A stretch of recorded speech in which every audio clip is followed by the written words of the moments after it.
Sir, சந்தானத்தோட அடுத்த படம் DD next level. இந்த படத்துக்கு இப்போ ஒரு பிரச்சனை வந்திருக்கு. என்னன்னா, இதுல ஒரு பாட்டை யூஸ் பண்ணியிருக்காங்க. இதுக்காக திருமலா தேவஸ்தானத்துலேருந்து நஷ்டஈடு கேட்டு ஒரு நோட்டீஸ் அனுப்பிச்சிருக்காங்க. அதுவும் எவ்வளோன்னு பார்த்தீங்கன்னா 100 கோடி ரூபாய். கோவிந்தா கோவிந்தா கோவிந்தான்னு உங்களுக்கு சொல்லுவாங்க சரிங்களா. சாதாரணமாக ஒரு கிண்டலுக்கு கூட சொல்லுவாங்க. இப்போ யாராவது ஒரு பணம் ஏமாந்தா கூட சொல்லுவாங்க கோவிந்தா கோவிந்தா கோவிந்தான்வாங்க. ஸோ அந்த மாதிரி இந்த கோவிந்தான்ற அந்த பாடல் இந்த படத்தில் வச்சிருக்கிறாங்க. ஆனால் எந்த விதமான அருவருப்பான ஆபாசமான காட்சியெலாம் அதில் இல்லை. சென்சார் போர்டு பெர்மிஷனில் நான் பார்த்துக்கிறேன், நீங்கள் அங்கே புகார் கொடுத்துங்க, ரோட்டில் போகிறவங்களாம் பதில் சொல்ல முடியாதுன்றாரு சந்தானம். ஒரு கோர்ட்டு சொல்கிறதா நம்ம செய்ய முடியும், போகிறவங்க சொல்கிறதெல்லாம் நம்ம கேட்டு எதுவும் செய்ய முடியாது. பட் இது யார் இந்த பாட்டை ஏற்றினாங்கன்னு தெரியாது. இந்த கோவிந்தான்ற பாட்டை அது நீண்ட காலமாக அது தேவஸ்தானம் எந்த வகையில் அது உரிமை எடுத்துக்குதுன்றது ஒரு கேள்வியாக இருக்குது. இதில் என்னென்னா உடனே பவன் கல்யாண் சீரி பாயிருது. எல்லாத்துக்கும் பவன் கல்யாண் ஆஜராகிறாரு. அவர் இந்த எலெக்ஷனில் ஜெயிச்சு டெப்டி சீஃப் மினிஸ்டர் ஆனது எல்லாத்துக்கும் பார்த்தீங்கன்னா சொல்லுவாங்களா, பருப்பு இல்லாமல் சாம்பார் வைக்க முடியாதுன்ற மாதிரி பவன் கல்யாணம் இல்லாமல் எந்த பிரச்சனையுமே இல்லை. அவர் என்ன செய்யணும்னு கேட்டிங்கன்னா, அவர் சார்ந்த சினிமா துறையில் ஏகப்பட்ட ஆபாச நடனங்கள் இருக்குது. சீனியர் ஆர்டிஸ்ட்டு பாலையாவே தெரியணும்னு கேட்டினா அவர் டான்ஸ்லலாம் கேட்டினா கொஞ்சம் காட்சி தெரியல அப்படி வச்சு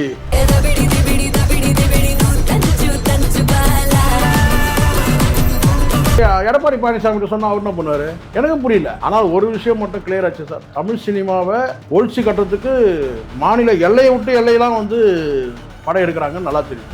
யாருக்கு நாங்கள் சொல்ல முடியாது, யார் என்ன பண்ற பண்ணிக்கங்க, இது எங்களுக்கு கவர்மெண்ட் பிடிச்சிச்சுன்னா. இப்போ தெலுங்கானால மகளிர் ஆணைய தலைவி அந்த அம்மா சொல்லியிருக்காங்க, தெலுங்கு படங்கள்ல நிறைய ஆபாச நடனங்கள் இருக்கு, இதை கண்ட்ரோல் பண்ணணும் அப்படின்னு அவங்க பேசியிருந்தாங்க. அப்போ அதெல்லாம் அவங்க கவனத்துக்கு வரல. சந்தானம் கோவிந்தா பாட்டு போட்டாருன்னா அப்போ மலிவான ஒரு மத அரசியல் தானே நீங்க பண்றீங்க இங்க.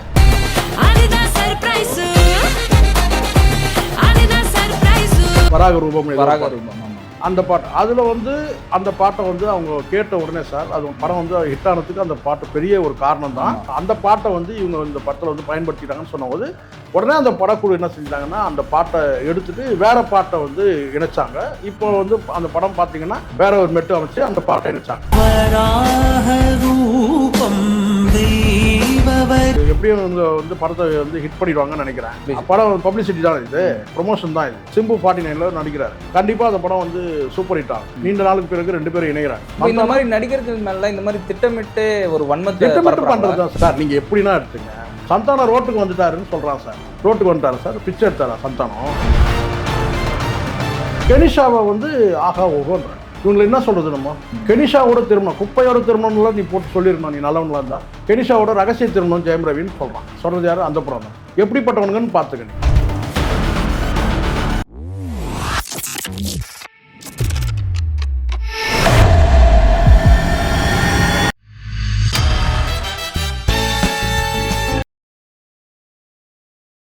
பிபிடி சினிமா நேயர்களுக்கு வணக்கம். இன்னைக்கு நம்ம கூட இன்டர்வியூல சே குவேரா ஜெய்சங்கர் சார் இருக்காரு. சார் வணக்கம். சார் வணக்கம். சார், சந்தானத்தோட அடுத்த படம் டிடி நெக்ஸ்ட் லெவல். இந்த படத்துக்கு இப்போ ஒரு பிரச்சனை வந்திருக்கு. என்னன்னா, இதுல ஒரு பாட்டை யூஸ் பண்ணியிருக்காங்க.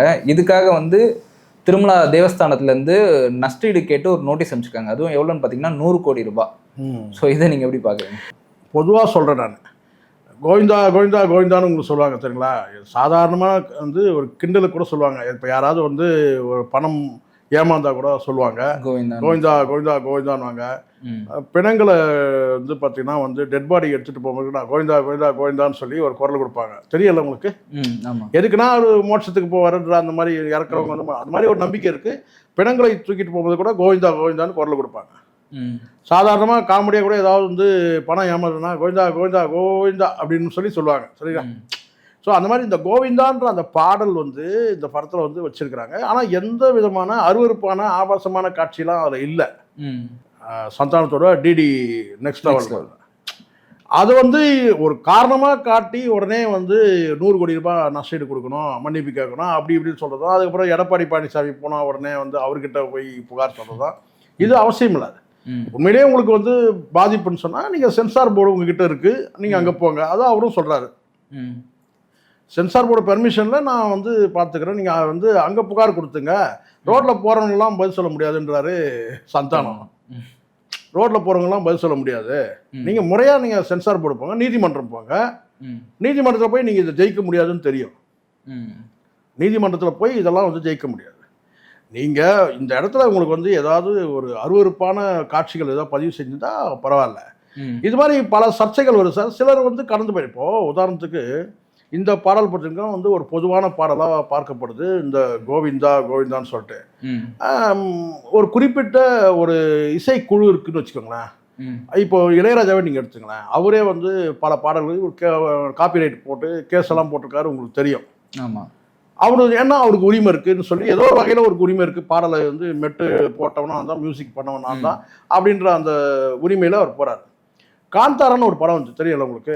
அந்த காந்தாரன்ற படத்தில் ஒரு பாட்டு இருக்குது. அது வேணா கூட நான் உங்களுக்கு அனுப்புகிறேன் பாருங்கள். அந்த பாட்டை வந்து கேட்டினா அங்கே வந்து பெங்களூரில் வந்து உங்களுக்கு தெரியும், மேங்களூர் இன்னும் சொல்ல போனால் அங்கே ஏதோ ஒரு இசைக்குழுவில் வந்து அந்த பாட்டு வந்து அந்த ஆல்பம். ஆமாம், அந்த வராக ரூபம் அந்த பாட்டு. அதில் வந்து அந்த பாட்டை வந்து அவங்க கேட்ட உடனே சார், அது படம் வந்து ஹிட் ஆனதுக்கு அந்த பாட்டு பெரிய ஒரு காரணம் தான். ரொம்ப நல்லாவும் இருக்கும் அந்த பாட்டு. எல்லா லாங்குவேஜிலும் கேட்டாலும் யார் கேட்டாலும் அந்த பாட்டு வந்து ரொம்ப நல்லாயிருக்கும். அந்த பாட்டை வந்து கிளைம் பண்ணாங்க அங்கே இருக்கிற ஒரு இசைக்குழு. கேட்டால் அங்கே அந்த ஊரில் மேடைகளில் அந்த பாட்டை வந்து அந்த குறிப்பிட்ட ஒரு சமூகத்தினர் வந்து அந்த பாட்டை இயற்றி அவங்க தான் மெட்டு அமைச்சு இசையமைச்சு அந்த பாடல் வந்து மேடைகளில் வந்து கோயில்கள் திருவிழாக்கள்லாம் அந்த பாடல் இருக்கிறோம். அந்த பாட்டை வந்து இவங்க இந்த படத்தில் வந்து பயன்படுத்திட்டாங்கன்னு சொன்னபோது உடனே அந்த படக்குழு என்ன செஞ்சிட்டாங்கன்னா அந்த பாட்டை எடுத்துட்டு வேற பாட்டை வந்து இணைச்சாங்க.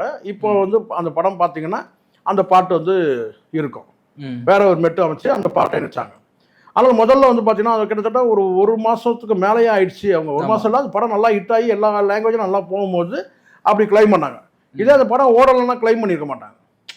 ஸோ இந்த மாதிரி வந்து தனிப்பட்ட ஒரு இசை அமைப்பாளர் அல்லது இசை குழுவை சார்ந்தவங்க அதுக்கு உரிமை கொண்டாடலாம்.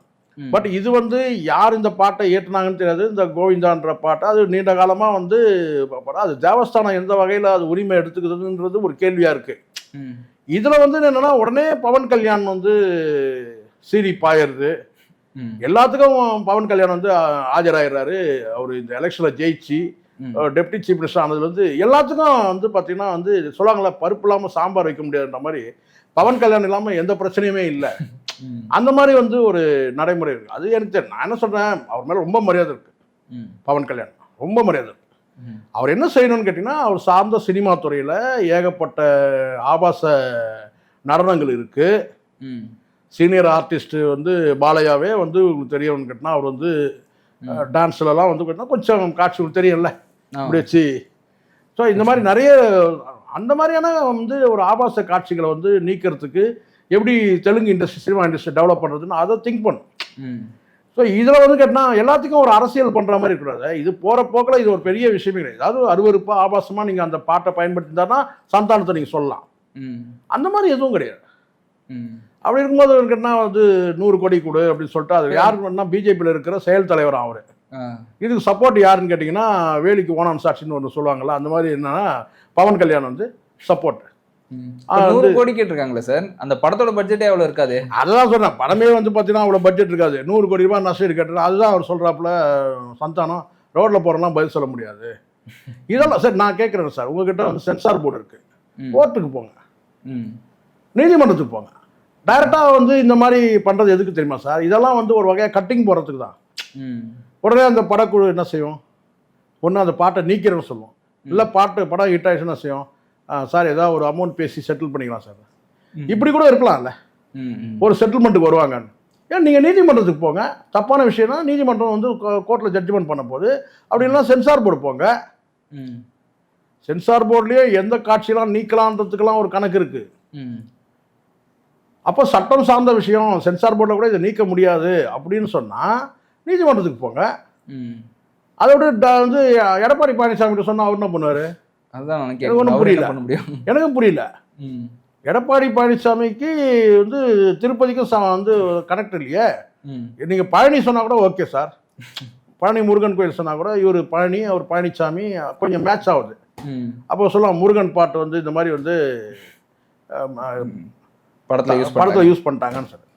இவர் பழனிசாமி அவர் திருப்பதிக்கு போனது குற்றமா? அவர்கிட்ட சொன்னால் அவர் கேட்டால் எப்போ படம் ரிலீஸ் ஆகுதுன்னு கேட்டாராம். இதில் என்ன செய்யும், அவர் என்ன செய்ய முடியும்? அவர் முதலமைச்சர் தான் கூட நீங்கள் சொன்னால் கூட சொல்லலாம், நான் கூப்பிட்டு பேசுகிறேங்க, ஏதோ ஒரு ஏதோ காம்ப்ரமைஸ் பண்ணி ஏதோ ஒன்று அப்படின்னு சொல்லலாம். அவரு இப்போ எதிர்கட்சி தலைவர். இதில் வந்து எப்படி இதை எடுத்துக்க முடியும்? சமீபத்தில் தான் வந்து திரு உதயநிதி அவர்களுடைய வந்து அவரை வந்து ரொம்ப ஒரு ப்ரௌடாக பேசியிருந்தார். அவர் அழைச்சார்னா நான் பிரச்சாரத்துக்கே வருவேன்னு சொல்லியிருந்தார் சந்தானம். திரு உதயநிதி அவர்கள் அழைச்சாங்கன்னா நான் பிரச்சாரத்துக்கே போவேன்னு சொல்லிட்டு. அப்போ இந்த மாதிரி சூழ்நிலை இதை சர்ச்சையாக்குறாங்களா ஒரு வேலை?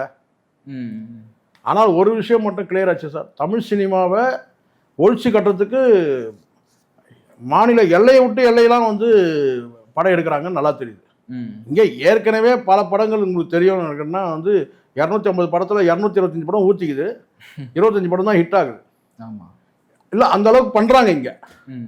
அந்த அளவுக்கு நெகட்டிவ் விமர்சனம் ஒரு படம் வரதுக்கு முன்னாடியே ஆரம்பிச்சிடறானுங்க. இப்போ பாருங்க, இந்த படம் வந்து டிடி நெக்ஸ்ட் லெவல் வந்து என்னைக்கு ரிலீஸ்ன்னு கூட தெரியல. அந்த உடனே வந்து நான் சொன்னாங்க அதை வந்து தடை பண்ணணும், அதை பண்ணணும்னு சொல்லிட்டு. இதெல்லாம் வந்து கருத்து சுதந்திரம் சார், ஒரு லிமிட் தான் எல்லாமே. ஆபாசமாக அருவருக்கிற மாதிரி ஏதாவது இருக்கார் பாருங்க. இப்போ உங்களுக்கு தெரியும் நினைக்கிறேன், ஏற்கனவே பேசியிருக்கோம். தெலுங்கானாவில் வந்து மகளிர் ஆணைய தலைவி அந்த அம்மா சொல்லியிருக்காங்க, தேசிய மகளிர் ஆணைய தலைவி வந்து தெலுங்கானாவுக்கு அந்த எல்லா மாநில தலைவி என்ன சொல்லியிருக்காங்கன்னா, தெலுங்கு படங்களில் நிறைய வந்து ஆபாச நடனங்கள் இருக்கு, இதை கண்ட்ரோல் பண்ணணும் அப்படின்னு அவங்க பேசியிருந்தாங்க. அப்போ அதெல்லாம் அவங்க கவனத்துக்கு வரல. சந்தானம் வந்து கோவிந்தா பாட்டு போட்டாருன்னா அப்போ மலிவான ஒரு மத அரசியல் தானே நீங்க பண்றீங்க இங்க கடவுள்ன்ற பேர்ல. ஸோ அதனால எனக்கு தெரிஞ்சு இது வந்து நியாயம் இல்லைன்னு தான் நான் பார்க்குறேன். ஓகே சார், இப்போ சந்தானத்துக்கு வந்து பார்த்தீங்கன்னா நிறைய படம் வந்துட்டு இருக்கு, எல்லாமே பெருசாக எந்த படமும் ஓடின மாதிரி இல்லை. நிறைய படம் நடிச்சுட்டே இருக்காரு, பட் பெருசாக எந்த படமும் ஹிட் ஆகல. இந்த டிடி படம் கூட வந்து பார்த்தீங்கன்னா இது 3வது 4வது பாட்டோ இப்படியே ஒரு தொடர்ச்சியை எடுத்துக்கிட்டே இருக்காரு. சார் ஒரு விஷயம் இங்கே சொல்லுவாங்க என்னன்னு கேட்டால், சந்தானம் வந்து ஒருத்தர் எவனோ பேசும்போது சொன்னான், இந்த வலைபேச்சில் தான் அவன் சொன்னான், சந்தானம் வந்து படங்கள் நிறைய நஷ்டமாயிட்டு ரோட்டுக்கு வந்துட்டாருன்னு சொன்னான். ரோட்டுக்கு தான் வந்தார், ஆனால் விட்டுட்டு ஓடிடல, சினிமா விட்டு ஓடிடல. அதே சினிமாவில் இருக்கிறாரு, பல படங்கள் நடிச்சிட்டு இருக்கிறாரு. தோல்வி படங்கள்லாம் அடுத்தடுத்து அவர் படங்கள் நடிக்கிறாரு. வந்து அவரை சார்ந்தவங்களுக்கு அந்த லொல்லு சபாவில் இருந்தவங்களாம் பல பேருக்கு அவர் உதவி செய்கிறாரு. இன்னும் வந்து ஃபீல்டில் தான் இருக்கிறாரு, விட்டுட்டு ஓடிடல. ரோட்டில் இருந்தாலும் வந்து பார்த்தீங்கன்னா வந்து சினிமா விட்டுட்டு ஓடிடல. பல படங்கள் தோல்வி படங்கள்ன்றது உண்மைதான். இந்த தோல்வியெலாம் வந்து தொடர்ச்சியாக நடக்கும் சார். இப்போது இதெல்லாம் வந்து மாறக்கூடியது தான், எதுவுமே நிரந்தரம் கிடையாது. இப்போ அடுத்து 49 படத்தில் இப்போ இந்த டிடி எப்படியும் வந்து படத்தை வந்து ஹிட் பண்ணிடுவாங்கன்னு நினைக்கிறேன். ஏன்னா கேஸு கீஸுன்னு சொன்னாலே படம் பப்ளிசிட்டி தான், இது ப்ரொமோஷன் தான் இது. ஸோ டிடி நெக்ஸ்ட் லெவல் வந்து கேட்டால் கண்டிப்பாக நெக்ஸ்ட் லெவல் தான். யார் சந்தானத்துக்கு நெக்ஸ்ட் லெவல் தான் வச்சுங்களேன். 49ல் சிம்பு 49ல் நடிக்கிறாரு, கண்டிப்பாக அந்த படம் வந்து சூப்பர் ஹிட் ஆகும். நீண்ட நாளுக்கு பிறகு 2 பேரும் இணைகிறாங்க. ஸோ அதனால இருக்குன்னா இந்த வெற்றி தோல்வியெலாம் வந்து சகஜம் தான். எல்லா நடிகர்களுக்கும் வெற்றி தோல்விக்கு பெரிய கேப் கொடுத்தாரு தம்பி சிம்பு. இப்போ வரிசையாக படங்கள் இருக்கு, அவருக்கு அடுத்தது வந்து இல்லைன்னு மறுக்கவே முடியல கால் ஷீட். அந்த அளவுக்கு தொடர்ச்சியாக 4 படங்கள் இருக்கு அடுத்தது. அதனால இதெல்லாம் சகஜம் சார். ஒரு படம் தோல்வி அடைகிறது, 2 படம் தோல்வி அடையுது, ஏன் 10 படம் கூட தோல்வி அடையட்டுமே. அந்த டைம் உங்களுக்கு இப்போ பிளாக் அண்ட் ஒயிட் காலத்தில் இப்போ ரஜினி படம்லாம் வந்து எடுக்கும் போது 77 1977 வந்து 75 76 70 ஒரு வருஷத்துக்கு 15 படம் அவங்க நடிப்பாங்க. 15 படத்தில் வந்து பார்த்தீங்கன்னா எப்படி பார்த்தோன்னா ஒரு 10 படம் ஃப்ளாப்பாக கூட இருக்கும், இல்லை ஆவரேஜ் இருக்கும், 5 படம் ஹிட் ஆகும். ஒரு வருஷம் பார்த்தீங்கன்னா 15 படம் 17 படம் நடிச்சிருக்காரு. 77 நினைக்கிறேன் ரஜினி 17 படம் நடிச்சிருக்காரு ஒரு வருஷத்துல. இவங்கெல்லாம் அப்படி இல்லைல்ல சார். சந்தானம் கேட்டால் ஒரு வருஷத்துக்கு 2 படம் நடிக்கலாம், இல்லை 3 படம் நடிக்கலாம். ஸோ நம்ம அப்படிலாம் நம்ம எடுத்துக்கணும். எத்தனை படங்கள் நடிச்சிருக்காங்க, எத்தனை படம் வந்து உங்களுக்கு ஃபெயிலியர் ஆயிருக்கு, எத்தனை ஆவரேஜ் ஆயிருக்கு, அதுக்கு பிறகு எத்தனை வந்து ஹிட் ஆச்சுன்னு பார்க்கணும். இப்போ வந்து கேட்டால் இவங்க ஒரு 2 படம் 3 படம் நடிச்சாலும் அந்த 2 படத்தில் வந்து 2 படம் ஹிட் ஆகட்டும், 3வது படம் கூட வந்து 2 படம் ஃபெயிலியர் ஆகட்டும், 3வது படம் கூட ஹிட் ஆகிடும். இல்லை இந்த வருஷம் வந்து இல்லைன்னா அடுத்த வருஷம் கூட வந்து படம் ஹிட் ஆகும். ஸோ சினிமா உலகம் வந்து வேற மாதிரி ஆயிடுச்சு சார் இப்போ. ஏன்னா நிறைய ஓடிடி பிளாட்ஃபார்ம் இருக்கு. ஸோ அதனால இதெல்லாம் வந்து வெற்றி தோல்வியெல்லாம் வந்து சகஜம். இதை வந்து திட்டமிட்டு தோல்வி படம் ஆக்கிறதுக்குன்னு சில டீம் வேலை செய்யுது இல்லை, அதில் தான் இப்போ நமக்கு வந்து படங்கள் வந்து நிறைய தோல்வி காரணம் அதுதான். திட்டமிட்டு தோல்வி அடைய வைக்கிறோன்னே நெகட்டிவாக பேசுகிறான், ஒன்றுமே இல்லைன்றான், குப்பைன்றான். ஒரு தயாரிப்பை 24 கிராஃப்ட் தயாரிக்கிற ஒரு தொழில் சினிமாவை, அதை வந்து 4 சவுத்தில் உட்காந்துக்கிட்டு நீங்கள் குப்பை படம் சொன்னீங்கன்னா எப்படி? நீங்கள் குப்பைனா அதுக்கு அர்த்தமே வேறு சார். நீங்கள் ஆவரேஜாக இருக்குன்னு சொல்லுங்கள். ஒரு சினிமா விமர்சனம்னா விமர்சனம் மாதிரி பண்ணணும். இது வந்து பெரிய அளவில் சொல்ல முடியாதுங்க. ஒரு ஆவரேஜ் சொல்லுங்கள், இப்படி இருக்குங்க, இந்த கதையில் இந்த ட்விஸ்ட் இல்லைங்க, அது இல்லைங்க, இப்படி இருக்குன்னா அப்படி சொல்லலாம். 10வது குப்பைன்றான். கேட்டால் நான் சினிமா பத்திரிகையாளர்னு சொல்கிறான் அந்த பீலா பிஸ்மி. அவன் வாயில் குப்பைன்றது தான் வருது. டோட்டலாக அவனுக்கு குப்பை பிடிக்கும்போது அவனுக்கு குப்பையை சில பேர் வந்து தொட்டு மூந்து பார்க்குற புத்தி இருக்கான்னு தெரியல அவனுக்கு. குப்பைன்னு சொல்கிறான். எப்படி குப்பையாயிடும்? ரெட்ரோ படம் குப்பைன்னு பேசுகிறான் சார். நம்ம கண்ணுக்கு முன்னாடி சூர்யாவோட உழைப்பை நம்ம பார்த்தோம். கண்டிப்பாக. அதை தாண்டி வந்து இப்போ வந்து படங்கள்லேயும் அவன் கேட்டால் எந்த ஒரு கேட்டால் உங்களுக்கு வந்து ஒரு என்ன சொல்ற ஒரு லாங்காக ஒரு தொய்வு இருக்குதே தவிர படங்கள் வந்து பார்த்தீங்கன்னா வந்து ஆவரேஜ் படமாக கூட நம்ம அதை எடுத்துக்க முடியும். அது எப்படி குப்பை ஆகிடும்? சொல்கிறான் குப்பைன்றான். அதை குப்பைன்றான், யோகி பாபா குப்பைன்றான். சொல்கிறேன் நான். சந்தானம் வந்து நடு ரோட்டுக்கு வந்துட்டான்னு பேசணும் அந்த புறம் அந்த. இப்போ இந்த மாதிரி நடிகர்கள் மேல இந்த மாதிரி திட்டமிட்டு ஒரு வன்மத்தை பண்றது தான் சார். இவனுக்கு பணம் வரலன்னா பேசும். அதுதான் யோகி பாபு சொன்னாரு சார். நீங்க எப்படின்னா எடுத்துங்க, ஒரு மனிதரை வந்து எவ்வளவுதான் நஷ்டமாயிட்டு இருக்கும். சந்தானம் ரோட்டுக்கு வந்துட்டாருன்னு சொல்றான் சார். அப்படியே எடுத்து வச்சுக்கிறேன் சார். அதை ரோட்டுக்கு வந்துட்டாரு சார், பிச்சை எடுத்தாரா சந்தானம்? எப்படி அந்த வார்த்தை சொல்ல முடியுது? சந்தானம் வந்து ரோட்டுக்கு வந்துட்டாருங்க, படம்லாம் ஃபெயிலியர் ஆகி அவரே ரோட்டுக்கு வந்துட்டாரு. எவ்வளோ ஆணவமான பேச்சு தெரியுங்களா? அது சொன்னதும் அந்த புறம் அந்த அப்படியே இருக்கு. என்கிட்ட எடுத்து வச்சிருக்கேன். இவனுக்கு எப்பயாவது ஒரு சிக்குவானுங்க தான் எல்லாத்தையும் சேவ் பண்ணிட்டு வரேன். இன்னொரு இடத்துல சொல்றான், பீலா பிஸ்மி சொல்றான்னு கேட்டா குப்பை. யாரை சொல்றான்னு கேட்டா யோகி பாபு குப்பை. ரெட்ரோ படம் குப்பை படம். அதுனா வார்த்தை லாங்குவேஜ் குப்பை. நீங்க ஒரு லிமிட்டுக்கு மேல சொல்லலாம் சார். நான் கேட்டா வந்து உண்மையிலேயே உங்களுக்கு வந்து கங்குவா படம் வந்து பெரிய அளவில் உங்களுக்கு தெரியும்னு கேட்டால் பேசப்பட்டது. நீங்கள் பலரும் வந்து அந்த படத்தை வந்து கேட்டால் வந்து சாதாரண மக்கள் கூட விமர்சனம் பண்ணாங்க. அதை நம்ம பார்த்தோம். அப்போ கூட அந்த வார்த்தையை நீங்கள் பயன்படுத்தக்கூடாது சரிங்களா? நீங்கள் போகிற போக்கில் வந்து கேட்டால் வந்து ஒரு படம் தயாரிப்பு 24 கிராஃப்ட் வேலை செஞ்சுருக்குது, அவனை போய் குப்பைன்னு சொல்கிறது. யோகி பாபு வந்து குப்பைன்னு சொல்கிறது.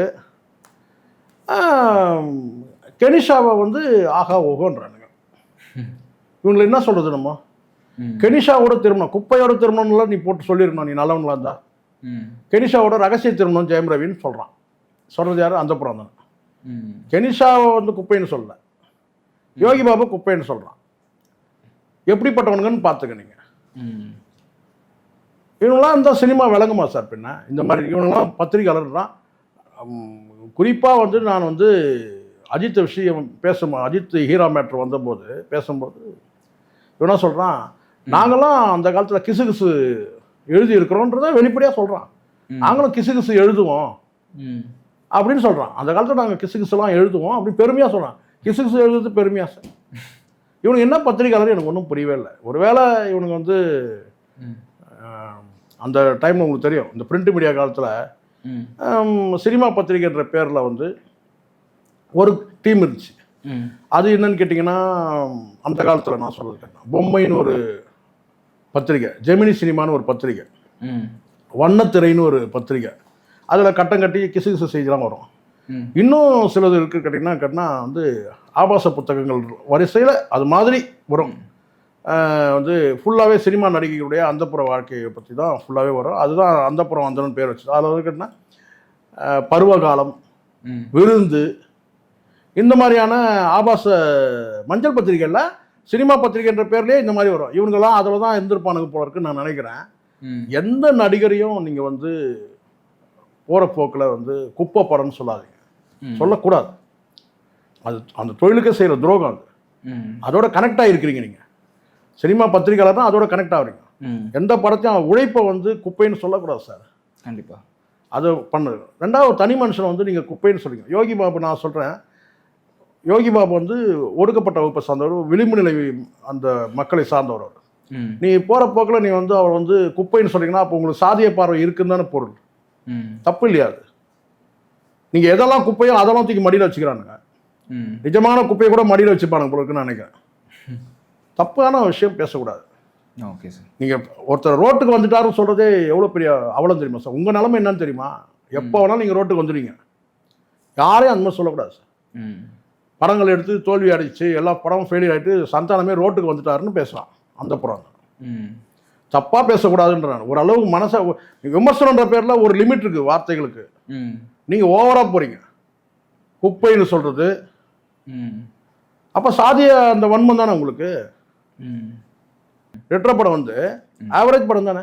ஆமாம், கண்டிப்பாக அது ஒரு ஆவரேஜ் படம் தான். உடனே வந்து இவங்களுக்கு என்னென்ன வந்து நம்ம விமர்சனம் பண்ணுறதுக்கு நமக்கு தகுதி இருக்குன்ற அந்த மதப்பில் பேசுறது என்ன தகுதி இருக்கு உங்களுக்கு? உங்களோட நேரத்துக்கு நன்றி சார். நன்றி சார்.